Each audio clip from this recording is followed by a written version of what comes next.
Praying, praying, praying. Jehovah Rapha. Praying, praying, praying. Savannah. They say how we keep on growing colder. Charity no longer on display. Instead of a hat like summer polder, it's getting more scary every day. Baby found in a dumpster, oh granny there. We creating monster, this we can't escape. Humanity's dying, savagery restore. Time to defrost ice and make hearts stop. Hear me, Father, I need a song to face this crisis. Forgive the nation, Cut through crime and all injustice. song of inspiration. Bring hope to the lost and hopeless. Children of the ghetto, To be the voice and the voiceless. today and tomorrow. To speak to the mighty. Oh yeah, Those who wear the crown. oh yeah, To humble the heart. Oh, yeah. Till they hear the ground. oh yeah. To tell every young and bandit, time for that to cease. A song to bring a tidal wave of peace. I need a song I pray, Father. Papa, give me a song. Jehovah Jireh, Jehovah Rapha. You are my song, Jehovah Rapha, my rock, my song. Seems that we return to the law of Moses. Tooth for a tooth, eye for an eye. Man just giving in to his demon urges. Riddled bodies die while babies cry. Are we producing orphans in constant supply? Sale of human organs shred and buy. In this age of robots, we done lost we soul. We stay afloat by remote control. Yeah, my Father, I need a song to touch the conscience, to heal the nation, ring the bell against rape and violence. song of inspiration. To be soul food to the hungry. Children of the ghetto, To calm the mood of the angry. today and tomorrow. To speak to the fallen. Oh yeah, Lost and trampled down. oh yeah, To force their mouths open. Oh, yeah. And give each a tongue. Oh, yeah. To loosen every shackle. A beat to make feet dance. To give every poor man slave a chance. I need a song. I pray, Father. give me a song. Jehovah Jireh, Jehovah Rapha. You are my song. I pray, Father. Give me a song. Jehovah Jireh, Jehovah Rapha. You are my song. Cause our day is coming soon, when the tide that by the moon shall rush upon the sand, wash land away. When the lion and the lamb shall be the great I am, prove man is nothing more than mud like clay. Scientists claim days are getting warmer. The phenomenon known as climate change. But Kim and Trump threatening nuclear trauma. The map of the world they wanna rearrange. In the Atlantic Ocean, cyclones stir and churn. Tragic devastation make our neighbors moan, while the bear and eagle wrestle in the dust. You see a president that none can trust. Heavenly Father, I need a song to face this crisis, to save the nation, to wrong out all them clan and races, song of inspiration, to bring strength to all the helpless children of the ghetto, to be the eyes of the sightless. Braden has amazed me. He's so strong. You hear about cancer, but you don't ever think that it will be your child. Today and tomorrow, for those who don't have plenty, a song to make them strong. All who belly empty, to help them hold on in this time of anguish, in these days of pain, to help my country ease and breathe again. And we are so I pray, Father, Papa, give me a song. Jehovah Jireh, Jehovah Rapha, You are my song. I pray, Father, Papa, Give me a song. Jehovah Jireh, Jehovah Rapha, You are my for those who sick and down with cancer, I need a so song. let them know God is the answer. You are my song. Single mothers beaten, broken. It's not over till God has spoken. You are my For song. that youth facing deep depression, I need a you're song. fine and walk in this recession. You are my song. For that man by one thread hanging, Give me a so song. he'll know hope and help is coming. You are my Crying, Father, Papa, You are my song. Jehovah Jireh, Jehovah Rapha. You are my I song. thank you, Father, Papa, You are my song. Jehovah Jireh, Jehovah Rapha. I love my song. Jehovah Rapha, my rock, my song. Jehovah Rapha. My rock, my song. Jehovah Rapha, my rock, My song. Jehovah Rapha. my rock, my song. Jehovah Rapha. My rock, my song. My rock, my song. My rock, my song. Scientists claim days are getting warmer. The phenomenon known as climate change. But Kim and Trump threatening nuclear trauma. The map of the world they wanna rearrange.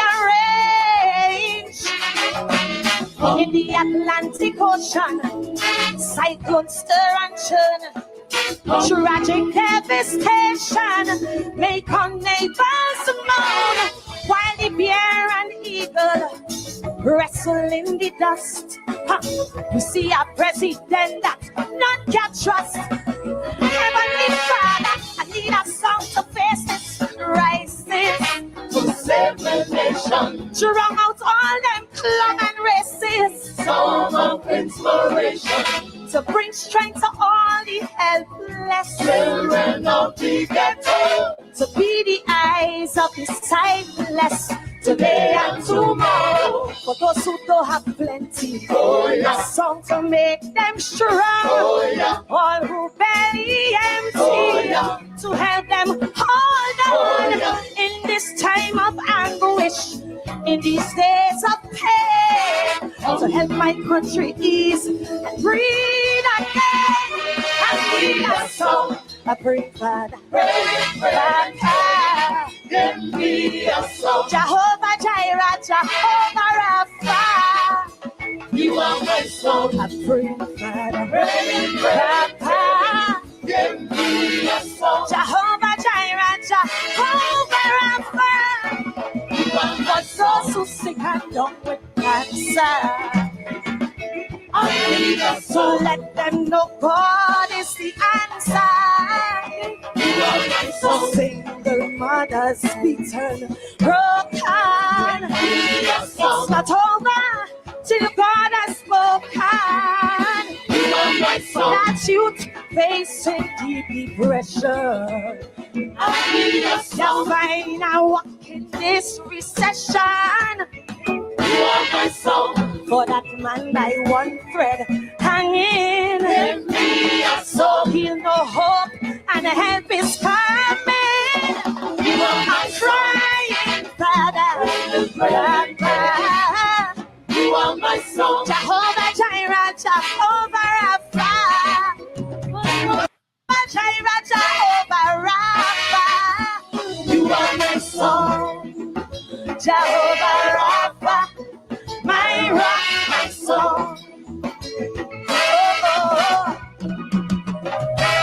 Seems that we return to the law of Moses. Tooth for a tooth, eye for an eye. Man just giving in to his demon urges. Riddled bodies die while babies cry. Are we producing orphans in constant supply? Sale of human organs, organs shred and buy. In this age of robots, we done lost we soul. We stay afloat by remote control.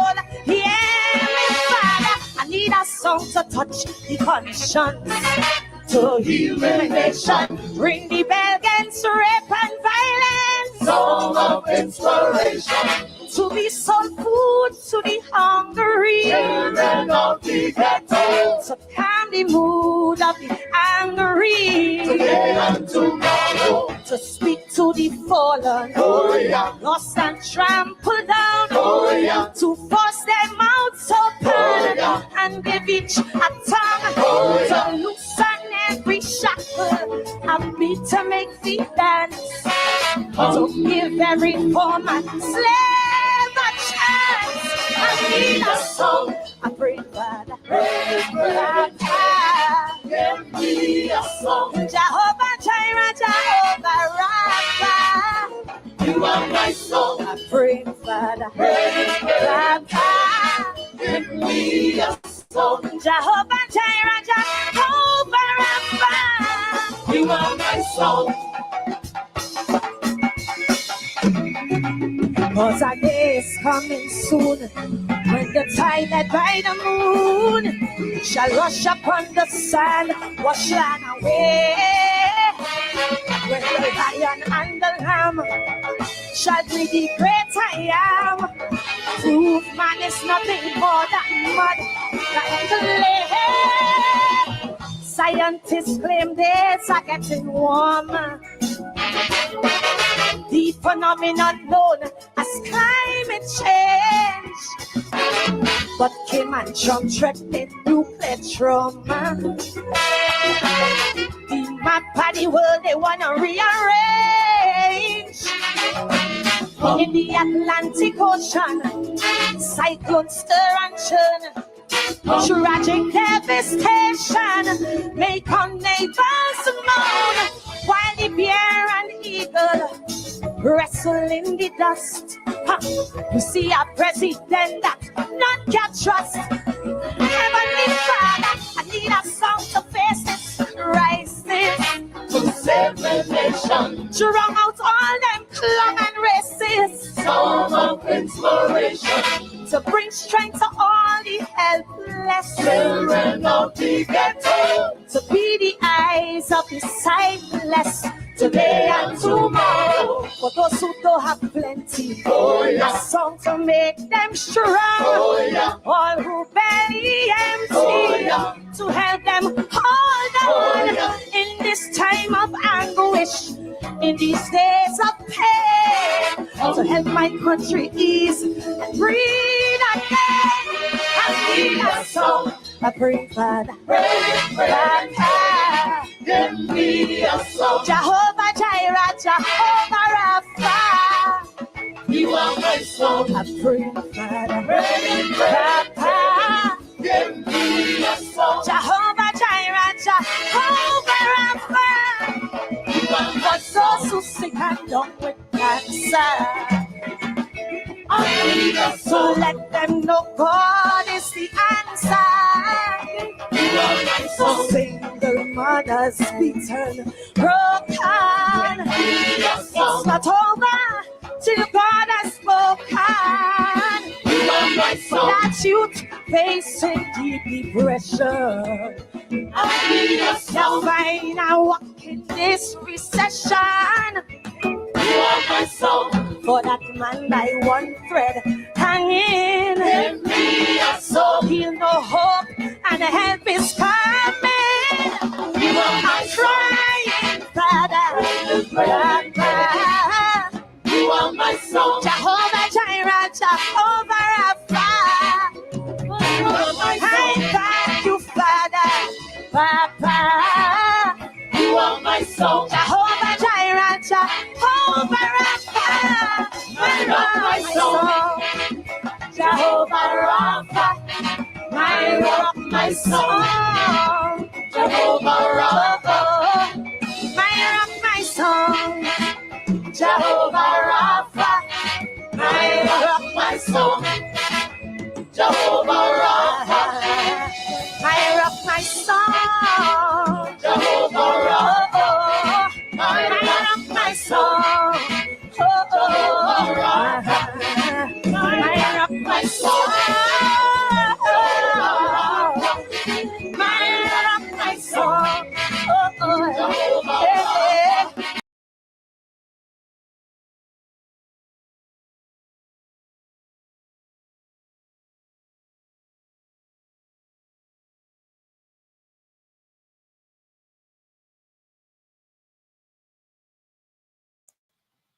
Karine Ashe, Song of Inspiration, one of the young titans of the music, female.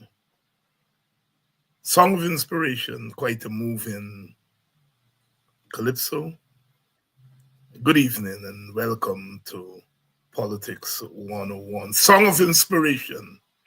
Song of Inspiration. The world around us is going in all kinds of sideways, but we have to keep holding on. Keep holding on. We need as much inspiration as we can get. It's trying times for the world and trying times for our country. Usually the month of December is a month of joy and goodwill, but in our country, Guyana, all is not well. We come again and again to bear witness to the ills and the dooms of our time. But we have broken down so many barriers before. We have overcome, always overcoming, and we shall overcome again and again. Song of Inspiration. Inspiration we need, and inspiration we shall will ourselves to embrace. Hold the banner of Ethiopia aloft. Ethiopia, the land of our birth, the land where our forefathers were born. I grew up as a boy hearing the older men and women in my village holding aloft the banner of Ethiopia. When the bell rang in 1930 and His Majesty Emperor Haile Selassie was coronated, our people were inspired by the prophecy of the Honorable Marcus Messiah Garvey that a king shall arise in the east. And when Haile Selassie was coronated, the Rastafarian movement was born. Here we are, 94 years later. We are still being inspired again and again.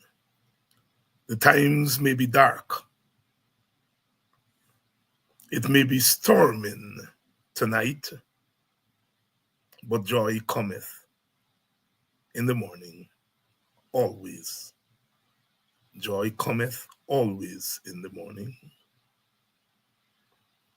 Some people say good God will come from the sky and make everybody high. But I want mine on earth. Almighty God, the living God. The living God. And we are going to get ours on earth. Those who put their hands where they should not go must dirty. They put their hands on something they never believed in.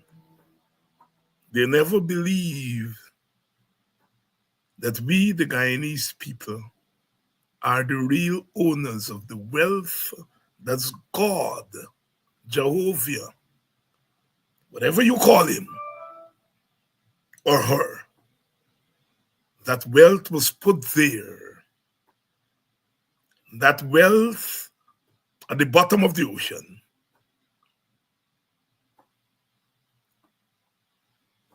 is watered with the blood and the bones of our ancestors who were hauled from the shores of Africa and brought against their will. Their bones, their blood are engraved on that oil that is gushing out from there. And we, the sons and the daughters,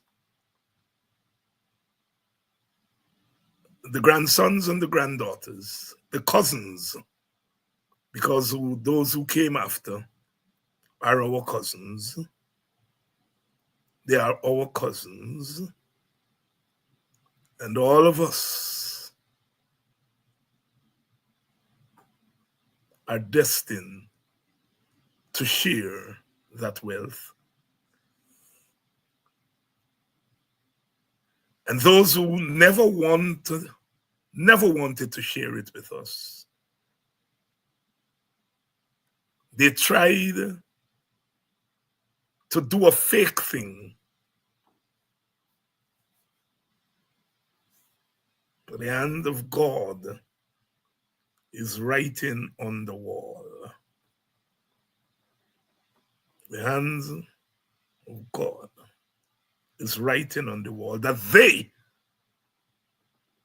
are not genuine. And so they are messing up the distribution because they never meant to distribute it in the first place. And so they're messing up. Today I got calls from school teachers on the East Coast, in schools, in some of the communities, the stronghold of the PPP. I understand that some of the schools are distributing the cash grant from 3 to 7. But people are coming during the school hours and enticing some teachers to leave the children that they are teaching to go and register people. I understand some of the teachers are the people who are doing the registration, and they are supposed to do it from 3 to 7. But people are coming with bribes during the school day and getting our teachers to leave the children to take bribes to register people because they hear that only some people will get the money and others will have to wait till after the budget. So they're bribing teachers to register them early so they can get, oh my God, the corruption, the bribe, they're stinking up our country. And teachers are leaving the children that they're supposed to teach and going in the corner and registering and taking a little small piece. I got 4 such calls today. What a shame. What a shame. Everything these people put their hands on, everything, they just corrupt it. Corruption, corruption, corruption, corruption. Good evening and welcome to Politics 101. We are doing what we are put here to do, and that is to stand in the way of injustice, stand in the way of badness, stand in the way of wrongness, stand in the way of injustice, because ultimately it is justice that must roll down from the mountaintop and swamp the valleys, because we are a just people, always and forever. We have come too far to turn back, and these people are trying to turn us back.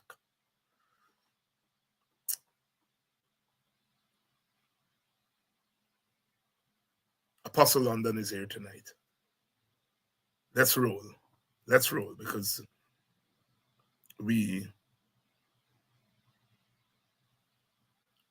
all of you, good evening. Good evening. We're doing it. Apostle, it's always a pleasure to have you, my brother. The pleasure is mine, and greetings to you. Forgive me, as you can see, I'm not at home, I'm not in studio, and I have some wonderful friends in the background. That's but okay. I have to be with you nonetheless. Thank you and to very those much. who are viewing, thank you all for joining as well. And when I'm in your presence, I'm always humbled, because I think sometimes that I may be overdoing it. You know, as I reflect on where my country is going, as someone who has been witnessing from since I was a boy in short pants, I always think that better will always triumph worst. But as I look around and the damage that is being done to the soul of our country, the soul of our people, the transforming of our people into ugliness. I just talked about what I heard today is happening in some schools, where teachers who are trained to be registrants, whatever they call them, they are trained to register the people, and registration starts at 3 when school is over, from 3 to 7. But people are coming to the school during the day, enticing teachers to come out and register them for a bribe. Apostle, talk to me. Well, I'm aware of this happening in Linden, in Region 10, and it's not happening after school. They are going during school hours. I mean, in the morning, not even in the afternoon. During school hours, that is what I'm hearing. Okay, I'm aware of that. You're aware of that? Yes, not so even in the East Coast. Yes, I am. Well, it's normal for Linden. They're in Linden now, Region 10. Yes. and they've gone to the high schools and so on. Teachers are called out to the classrooms to go to register for this cash grant, or whatever term they want to call it. Children are in school, and of course, the children are not getting it. So the teachers are the ones who are being called out of the classrooms, and they have to either choose to go, or if they stay in the class and they miss the moment. And their PPP, of course, lackeys who are going around and cronies, and they're the ones who are spearheading this whole process. I'm well aware of that. That's happening across London now. Wow, wow, wow, wow, wow, wow, wow, wow, wow. My brother, you were a spiritual man. You know, all of us are spiritual people. We have to be. We don't have a choice. We don't choose to be spiritual. And I know as Right. political Correct. people, sometimes we think about the vanity of the world and we think about the politics of the world. And we don't always think about the spirituality of the world and the way in which, you know, politics can damage the spirit of people, you know? And I've been reflecting more over the last couple of weeks on the enormous toll that this PPP government is taking in our country. They're turning some of our people into monsters, into creatures, to use a poetic term, because I don't want people to think I'm calling human beings creatures. They're turning our people into creatures we don't recognize. To quote a poet, Velma Pollard from Jamaica. Talk to me. It is happening, and I I am no longer in a position to say that I'm pained by it, nor am I surprised by it, because I realize that to many people, what matters most is the perception that they receive wealth and the ignorance of what wealth really is. Because you can receive money and still be a very poor person. And if a man is prepared to stifle his conscience and, to some extent, cripple his spirituality, to me, he's the world's greatest pauper. And that's what we're seeing. We're seeing individuals who are prepared to honestly abandon their faith, abandon their convictions regarding their faith, and just chase after this dangling grant, whether it's 30,000, 100,000, 40,000, 10,000, whatever it is. People now are prepared to even attack their own African descendants, and in some cases their own Indian brothers and sisters, I should say, or countrymen, for the sake of being associated with the PPP to gain wealth, or with whoever it is. It's unfortunate that I must say now that even those of the cloth and many religious circles, the imams and the pundits and others, they've gone alarmingly silent, because many men have a price. I thought I was numbered among those who didn't have, but I'm now seeing that there are many men who actually have a price, and it's not much to be paid to have some of them to go quiet in order to gain whatever benefit it is. And it's just sad, because you're touching on a very, very serious note, Doctor, when it comes to the spiritual nature of a man and the spiritual qualities he must possess. I believe that spirituality supersedes everything else in our life. There's no price that should be attached to it. When you have a conviction that's based on your spirit and your spiritual status, or your spiritual faith and your faith, there should not be a price attached to that. Nobody should be able to influence, infiltrate, or infuse into any person any form of immorality for the sake of money. And that's what we're seeing now. People have become immoral for the sake of money. And I need to clarify that. If a man is a preacher, or he's a pandit or an imam, or whatever you are, and you can go silent in the face of injustice, you have become an immoral person. That is my conviction. It happens to be the truth. Because righteousness cannot be spoken in silence. And you see, you struck a chord, now you decide to go spiritual with me tonight. You can't. Oh, yes. There's no way that you can be righteous if you're quiet. So I don't know about these silent people we have in this country. Righteousness has a sound attached to it. And it's normally one that's matched with hatred. Brother London, you were there in Linden. And I remember well, and I'm not making a comparison between groups, ethnic groups, and making a comparison between eras, what I'm about to say, and to get your reflection on. Sure. I remember during the era of Burnham, and like all leaders, Burnham had his excesses. And I remembered people, his supporters, people who voted for him in Linden and Buxton and Georgetown and all over the place. They loved him, they voted for him.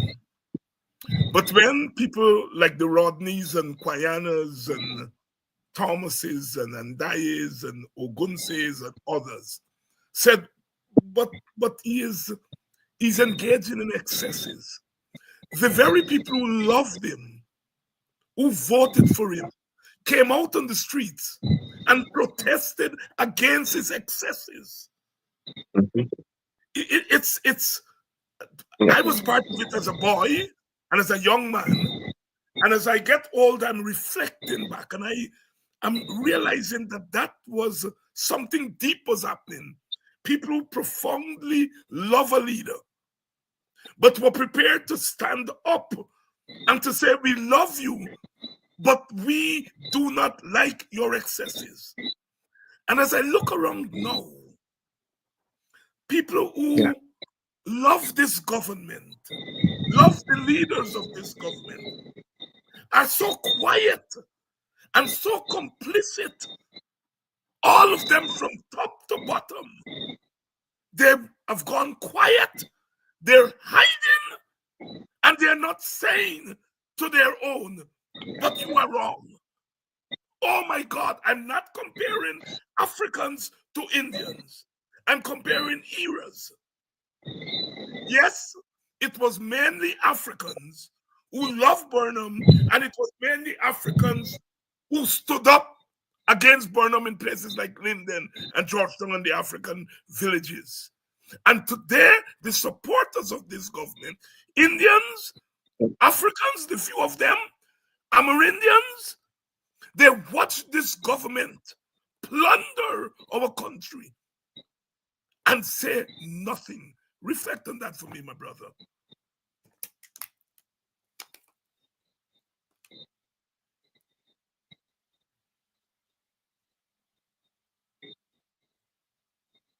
We're not hearing you.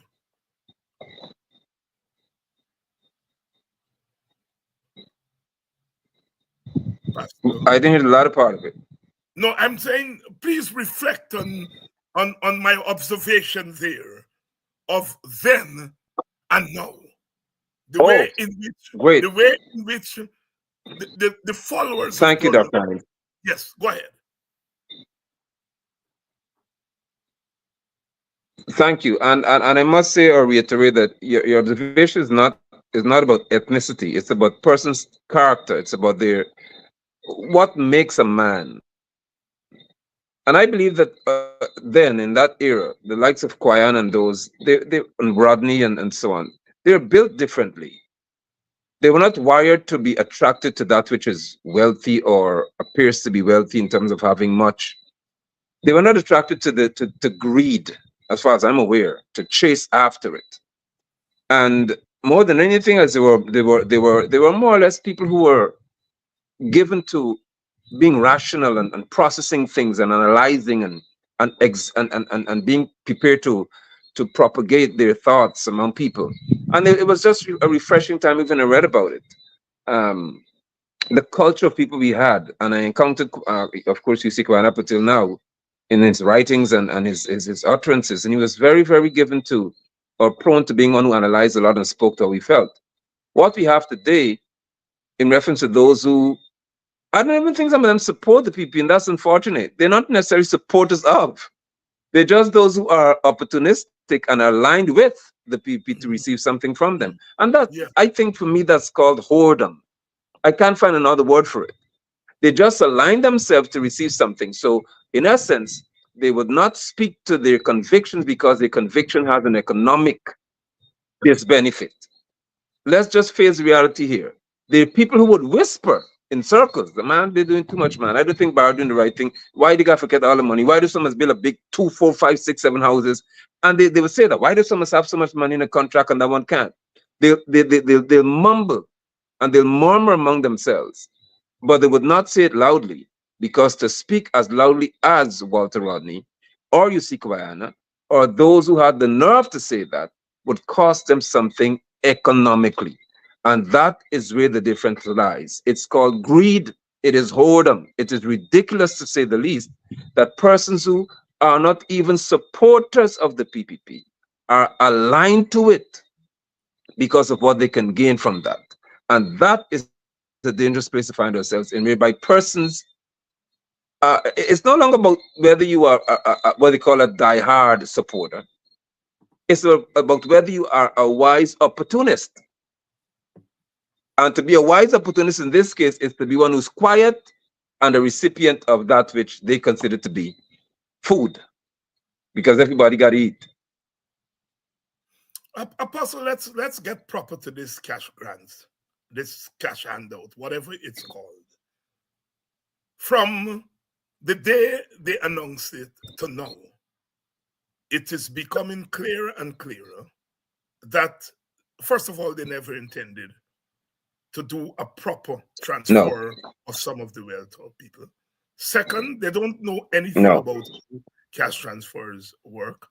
Third, that their objective is political gimmickry, opening up opportunities for corruption, and thirdly, to throw dust in the eyes of our people. And clearly, because some of us, our eyes are open and there is no dust in our eyes, we are able to corner them. And so there is no way in which they can get away. And so the thing is becoming self-evident by the day.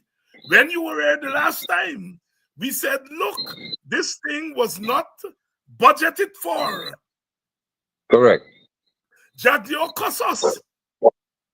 Correct. Now we have to crawl back to Parliament, ask for a supplemental. And now they're telling us that we couldn't get everything then. We now have to put it in next year's budget. Now, if the thing was in this year's budget, it would have been obvious to us that these people intended to give this thing. They thought it through. But it is clear that they don't intend, and so they're stumbling from one problem to the other. In the end, my brother, are we saying you reap what you sow? Most definitely. And this entire fiasco and sham, I call it a ballet, because when the violinist started to play, Ali said $250,000 to be given, 200,000 as a matter of fact, immediately.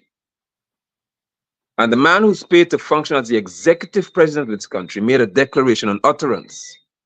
And I am yet to be convinced that he is convinced that he was entirely embarrassed by the puppet master.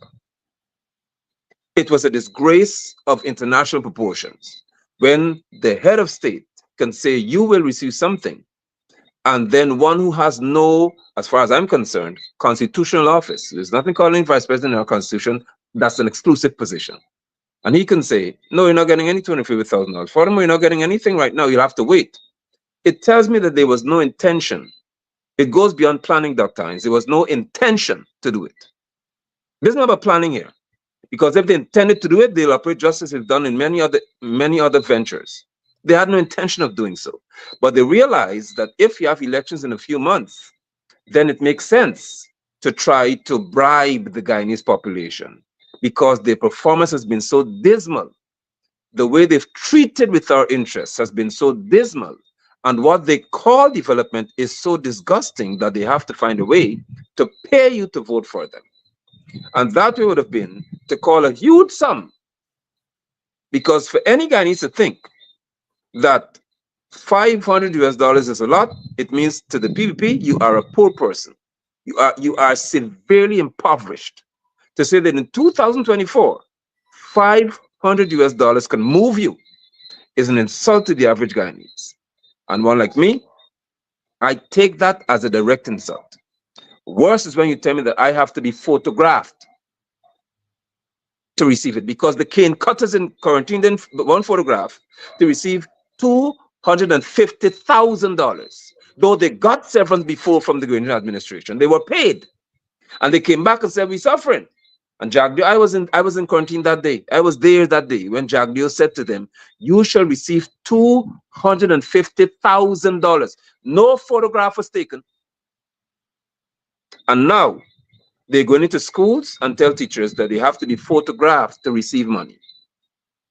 And they hold the device in their hand and say, take your photograph. What is most comical to me, I don't know if you get it, but I'll say it anyhow. I don't mind repeating it.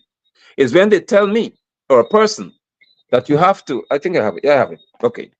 I have to have this, Dr. Hines, my national ID card. I have to show them this for them to take my photograph. Now, I don't want to use bad words in your program. You're a good man. But help me to understand. This can't work for me to get the money. But you take this when you come and take my photograph to see who I am. How does that make any sense?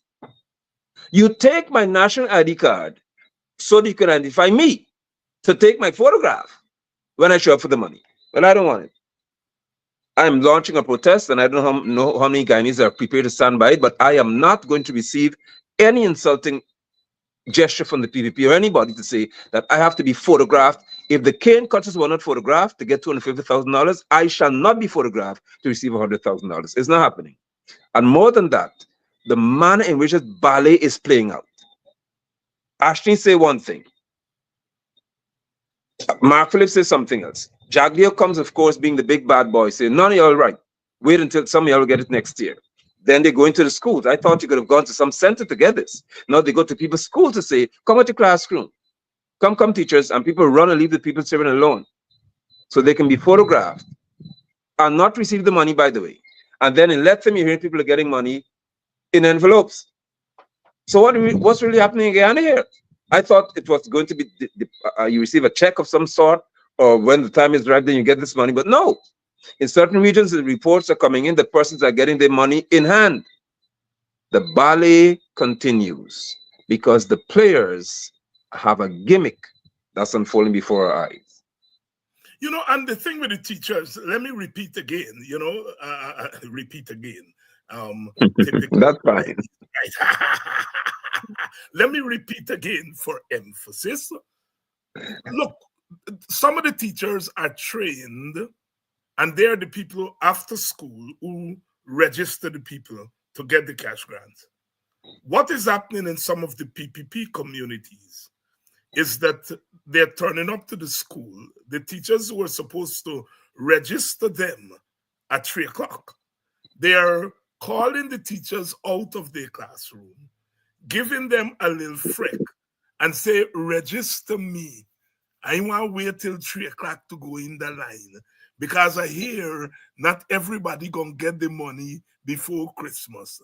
So I want to get first. So they're enticing teachers to leave the people children, give them a little frick and say, register me outside of the registration time. Yeah. Turning our teachers into engagement skullduggery, taking bribes, registering people outside of the registration period. And these people are just corrupting our entire country. I don't know if you heard anything from the GT regarding this situation, because I said I'm aware of it. And I thought that the GT would have reacted by now, but I haven't heard anything. I don't know if you have, so maybe you can speak to that. I haven't heard. I haven't tried. I got 4 calls today from 4 schools in 4 villages on the east coast of Demerara to say, Dr. Hines, this is what is happening. I am next door. The teacher's gone and left for class to go out and register, and I see money passing. Yeah. Because there's a henchman, you know. When they go, at least region 10, there's one who's moving around. Yes. And people know him to be a PPP acolyte or whatever term they want to use. So he's the man, and he's directing the show. So I didn't know this thing had a specific order in which it had to take place, or somebody, you have to know this person to go through a channel. I say, for me, doing this, the hours where our children are in class, I do not understand how you can have anybody going onto campus, and campus is across Region 10, to register any human being, call the teacher, while children are at school. I don't know. I can't wrap my mind around how things happen in this country. And register people Yes, when he they're or she calling them should out. be teaching. The announcements are being made across the school. The people are there, you know. So I don't understand what. Brother London, you and I have spoken so often. Sometimes I thought we were voices in the wilderness about what happened during the 2020 election. That coming out of the recount, it was discovered that there were persons who voted who were not in the country. We were told this by the chief immigration officer. And at the press conference last week, or week before the last, it all came out when the chairman of GCOM said she was in receipt of 8,000 claims of voter impersonation. And she did not act on them because this was a matter for a petition. First of all, she acted on 2 batches. She sent a first batch of 205, sorry. The chief immigration officer / commissioner of police sent back and said, of this 2005, 173 people were not in the country. Another batch was sent, and he sent back and said 99 people were not in the country. So she lied. She acted. And then she stopped acting. And now she's saying it's a matter for a petition. Secondly, the 47 boxes that had no statutory document. Dennis Chabral, the reporter, asked the chief legal officer, what does the law say should be in the box? He smirked. And then he said, the law said you have to have documents in the box, including sensitive documents. Now that makes sense. If you have votes, you have to have documents that correspond with the votes. If you take out the documents, what are you, and you're counting, because the order 60 was about counting, not SOPs now. SOPs gone. This is about counting. Right. You count the votes in those, but you have nothing to correspond them with. How do we know these votes are valid? There is no document. He said that it was a breach of the law. Miss Claudette Singh, Justice Singh, said that if anyone is found who voted, who was not in the country on that day, it's a breach of the law. Am I crazy for saying that GCOM declared an election knowing that there was potential and actual breach of the law? Talk to me, Pastor. I am so grateful that you've raised this, Dr. Hines, because when I saw the interview or the press conference, I didn't return her to be because she was evading certain questions.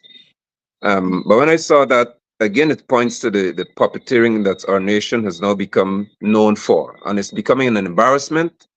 And if it's one thing, or people who know me, I think you and I have shared enough platforms to know that I don't take like people seeking to insult me. It's very I get enraged because I have not returned to my country after 15 years to be insulted. Honestly speaking, I could have stayed in the US or the Bahamas and let people tell me what they want. But I came home because I thought I would had a different environment in which I could raise my children. Now, this electoral situation, elections 2020, turned out to be, just like this cash grant thing, an absolute disgrace. Because persons who knew exactly what was required of them legally opted to act contrary to the law. Now, my conviction is that given what followed, and I'll speak to all Anil and Claudette in a minute, but what followed for 5 months, should require these same players like Claudette Singh and Anil and others to be imprisoned. That's my conviction, because you caused the nation to plummet into a state that we are yet to recover from, based on what they knew to be the legal requirements. Something tells me that beyond that would have been other players from the USA and other nations who bargained with these people to have certain benefits accrue. And I believe that with all of my heart, because anyone who read a portion of the Representation of the People's Act would know that there was nothing called an Order 60 that could have arrived at. There was nothing called a recount that you could have arrived at. If Claudette Singh had done her job, I, from March 2020, said to Claudette Singh, among many other people said it, Madam, you have got the empowerment by law to do one basic thing. If you think Mingo doing something wrong, whatever people say, you have statements of poll in your possession. You have Mingo statements of poll. You have everybody's statements of poll. First thing, put them on the table. Put them on the table, call them into GCOM headquarters, and have a comparison done. First step. Second step, if you want to open anything called a ballot box, and that ballot box does not contain statutory documents that are required by law, you cannot consider those ballots to be valid. This woman, this lady, blatantly refused to do what was proper and lawful. Additionally, I heard, this wasn't hearsay, I saw Anil Nandalal saying that there's nothing called an invalid vote. I could not believe my ears that this came from a man who was supposed to be the guru for the PPP, the brainiac, the legal luminary. And he said there's nothing called an invalid vote. So if I have a document in my hand called a ballot, and I cannot match a face, an ID number, a passport number, or some form of identification, including some affidavit, sworn that I know this man, and I said that's still valid. Now tell me something. How do we play these games with people's lives for so long? And I must say, I must input this here, right here. You see this same photograph being taken for this cash gun story here? I told people before, watch, if they have 400,000 photographs taken, look at the PPP's SOP, statements of poll, come election. It will be close to 400,000. I promise you all that. And they'll say, well, you see, the people came out to vote, and we have record to show. We have biometrics to show. No, yes. You know what? Mark my word in this country. Mark my word. It might be a spiritual night. I completely agree with you. They have a plan for us to use numbers from this same money story here to choke some people, and you won't even know what happened to you. And that's why I must say this, Dr. Hines, not necessarily seeking agreement, but it's my conviction. I have a problem when PNC or APNU, whatever you call it, members of parliament or those associated with the party would go out to be photographed as well for money. You all need to understand what we're doing to people here. Because you can't be in parliament objecting to something and then take photograph to get it. We have to do this thing right. Tonight is not a bash them night. I'm just saying to people, we have to look beyond what we see. You have dealt with the people who in 2020 proved to you that they were fully prepared to violate our constitution to gain power in this country. What makes you think they're different in 2024? When Claudette could say that she knew what was expected. How could she go to a recount if she knows that you can only have a recount based on a legal order that would have been born out of an election petition? You can't get no recount. That's right. And my point is, even if Granger said, let's go to recount, I said to Granger and Jagdio, you can't say nothing about recount. Sorry for talking like that, but let me talk Guyanese tonight, please. Please. I said, how could you tell me that Jagdio said or Granger said, let's have a recount? Who are they? The moment you begin to go to the poll, none of them have power in this country unless there's a problem. Then Granger could have an executive order given and he calls state of emergency and shut everything down. And he didn't do that. So if he doesn't want to do that, then the power rests with GCOM, not him, not no Chief Justice acting. But you see, when the Region 4 returning officer said this these are my numbers. This is what. She should have signed off on it and say what she's saying now. Exactly. If PPP, you don't like it, go to a petition. From day one. That's what the law states. Now she's telling the APNU PNC, go to a petition. You didn't tell the PPP, go to a petition. You went to a recount that you and I and many people feel that is unconstitutional. It is. So you answer the PPP's query by opening the box unconstitutionally, rather than tell them, carry your complaint to a petition. When you open the box, you realize that the PPP thief long before election. When APNU said, correct it now, you tell them, go to a petition. Yeah. And you are telling me that you are a fair arbiter? You are not. No. You are covering up fraud. It is fraud. Some will go further and say that you were complicit in fraud. And then when the election was over, my brother, you couldn't do a review, not an investigation, a review. Mm-hmm. Review. When you do a job, you always say, "Bye. Let me see whether I get this thing right." It's human to do that. She fought against an internal review. Because even up until now. Up to now, because as she said at the press conference, she knew that there were breaches of the law. And our internal review would show the breaches of the law, and she has fought against it. That lady should get out of there. I have absolutely no confidence in her conducting a proper election in 2025. No, but Dr. Hines, permit me. Yes. She should not get out of there, as they say, monopoly, get out of jail free. No, she should be imprisoned. We can't have Lowenfield before the magistrate, Myers before magistrate, yes. Mingo before magistrate, and she's not before magistrate. Yes. She is worse than them all combined in reference to her confession. I'm speaking to what she said. The moment she sat at that press conference and said, for me, since 2020, when she said that they asked a recount and the Chief Justice suggested we do the same, so we'll do it, I had a problem from then and she should go to jail. Because ROPA, the Representation of People Act, doesn't say anything about any Chief Justice telling you giving you advice to do anything. Here you go. The Chief Justice has no power unless a case called a petition is brought to him or her. Respectfully, madam, there's nothing called a suggestion from a Chief Justice in our law.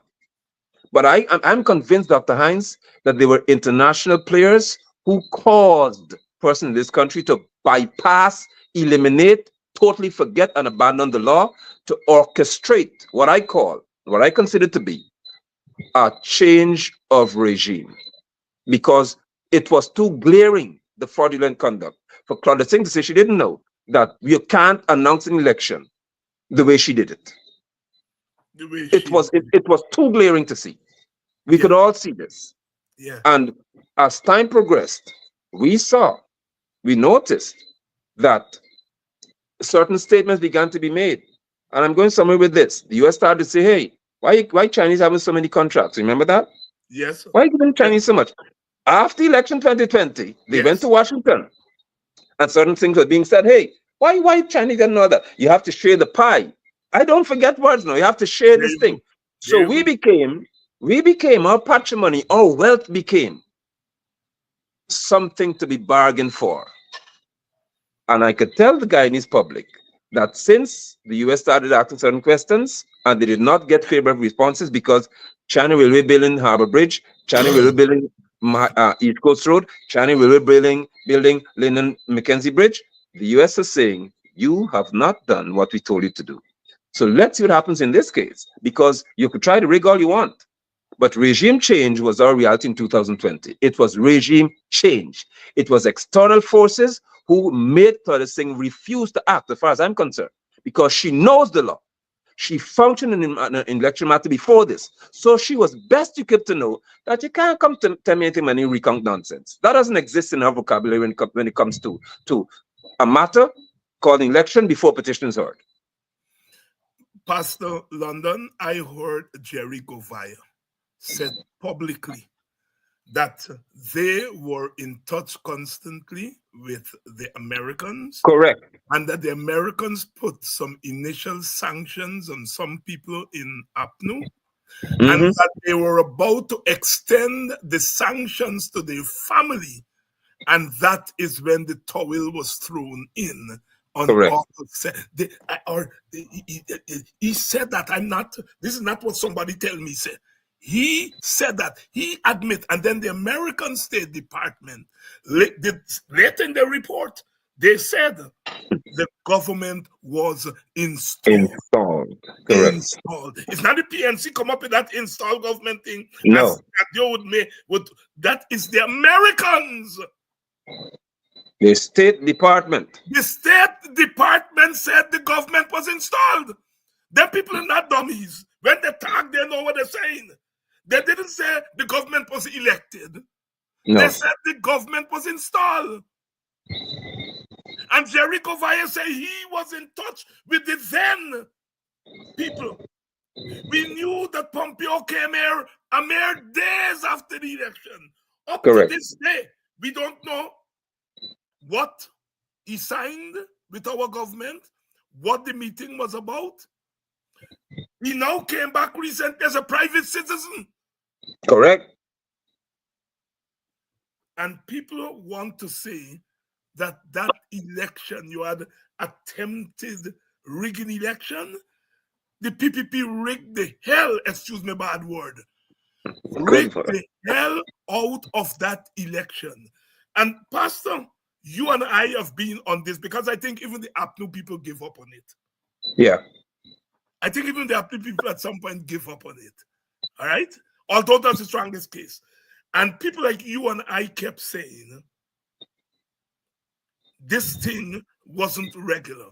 And now GCOM has confirmed it. They have confirmed it. Now to 2025.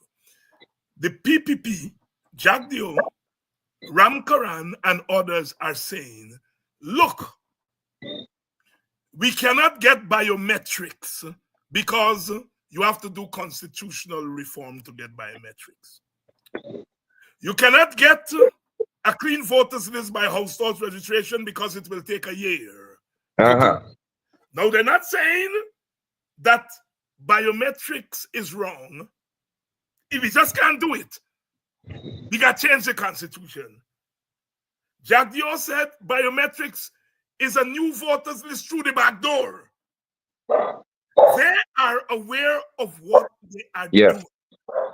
And I'm putting this to you as they would the lawyers will tell in court in the old days. You know, I'm putting it to you, when they cross-examine. They tell Dudu Sanko from the village, Mr. Sanko, I am putting it to you that you violated the law. He said, you can't put none to me because you have been but in your case, you were there. You were there following what's going on. Dudu tell, you can't put nothing to me. You not been there. Right? But in this case, I can put it to you because you have been there. And here is the story. It is GCOM who, as you just said, who runs an election. Yeah. And it is GCOM who has to say what the tools they need to run a proper election. And when they said, these are the tools I want, I need to run it, then it is the function of the legislative branch to give them the legal tools. It is not for anybody to tell them, you can't get these tools in time for an election. It is a GCOM to say, I need these tools to run a free and fair election. Even all the mess up that we mess up in 2020, we don't want to mess up again. We need to get updated biometrics, not some old fingerprint from when there was a scout. Updated biometrics. We need a proper voters list, house-to-house registration. Jack Dio said going to take a year. And if Jack Dio says something going to take a year, the liar scam that he is, I think it can take half a year. All right? So it is for GCOM to say this is what we need. Not for Jack Dio to tell GCOM this is what you can't get. It is for GCOM to say what it needs. I am not a lawyer, but I am putting it to you, my brother, that I may be correct. What do you think? Dr. Hines, I mean, even the dogs agree with you, even louder than the listen, man. Dr. Hines, the law states, when we had all the madness election, they said, listen, the law is clear. GCOM has the power, that's what they said. Yes. GCOM has the power, according to the Constitution, to devise means to make the election appear to be fair or as fair as possible. That's what they said. So if biometrics would be a mean by which they're going to make the elections even fairer, they were in agreement with this in 2020. More than that. When I saw how Jagdi and others are now so carefully navigating through this biometric conversation, it tells me a whole lot about the intentions. Because it can't be that difficult. In 2020, in March, I was one among the first and others who said, listen, we need to solve this problem from 2020. Introduce biometrics, updated biometrics, modernized biometrics, so we won't have this problem anymore. Let's do this from now. 4 years have passed, and they did absolutely nothing.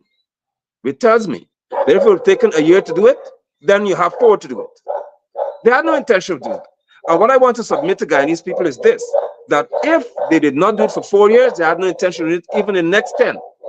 Because the means to rig an election is to have a bloated voters list that you cannot remove names from, or they know they're dead, or you know they don't live here. You just have to go with the flow.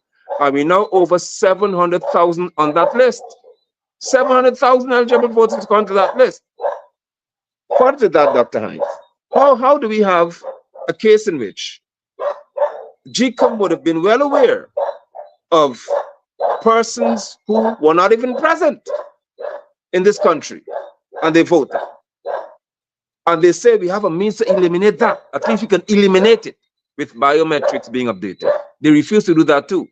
So what is the likelihood of us having a fair election in 2025 when the body who's empowered constitutionally to ensure that that happens refuses to do so?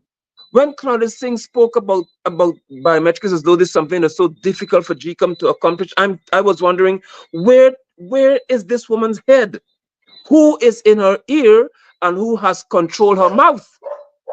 Because you are empowered constitutionally to say this is what is required for us to have a free election. That's what they told me in 2020. That the Constitution empowers GCOM to even make laws like the recount. I said, no, GCOM can't make laws. I remember telling Anil and them, don't tell me nothing, no make law. GCOM cannot make a law. They're not legislative. What they can do is use the law to the best of their ability to ensure that we have a fair election. But now we have a case in which even biometrics has become a joke to these people, because I am convinced that they don't want a fair election. I'm convinced. What bothers me is the fact that the risk that the opposition will take to enter this election cycle, knowing what they know, is a dangerous risk to take. I prefer for the opposition to take a stance to say, get rid of all of these jokers in GCOM who want to waste their time. Get rid of them. Even the CEO, as far as I'm aware, is the new one.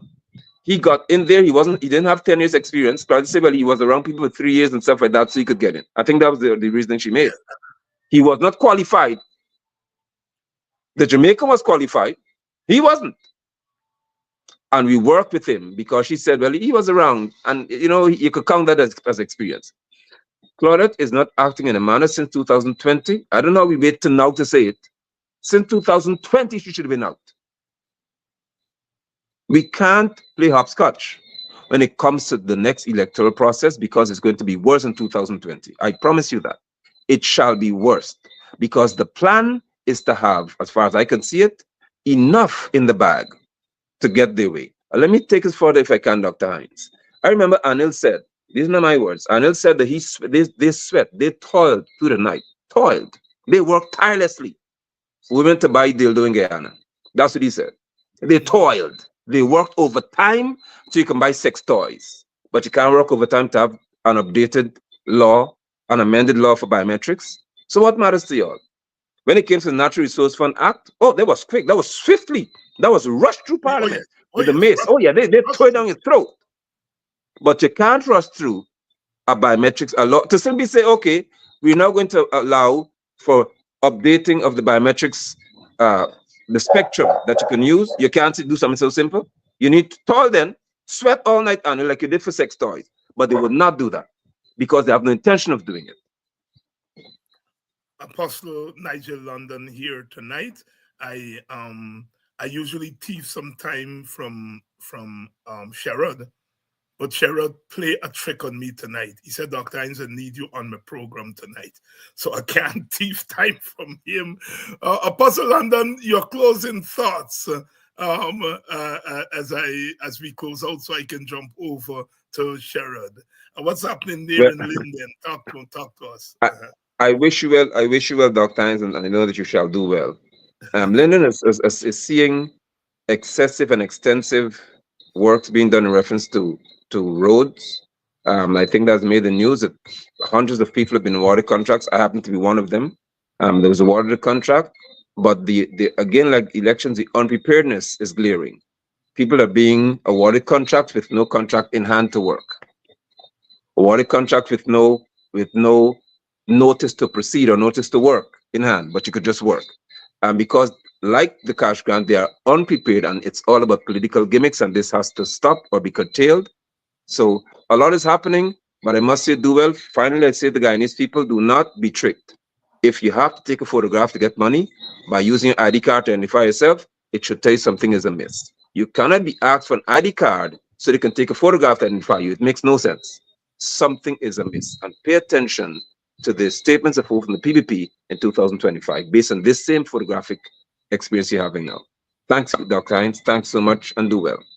Apostle London, thank you very much for coming up here tonight and helping us to see our way through to the other side. Thank you much. Apostle Nigel London, always a pleasure to have him on. Very deep brother and committed. We are on this together. We are on this thing together. It's December, and I know we are starting to think about Christmas, but they want us to sleep. They want us to go to sleep. Let's do Christmas, but don't go to sleep. Don't go to sleep. We're going to be on them, because the more we corner them, the more we are seeing what they're up to. I'll be over with Sherrod in a couple of minutes, so you all will have to see me two times tonight. In the meantime, those of you who have not yet sent in your year-end donation to Politics 101, please do so. The digits, as you all say, it's down at the bottom there. The Cash App digits, the Zelle digits, what's the next thing? PayPal, the MMG. I got it all works there, so no excuses. I'm going to see you all tomorrow, back on Politics 101. But in a couple of minutes, I'll see you all over in the ring with Sherrod Duncan. Good night for now, because as I said, you all see my face again in a couple of minutes.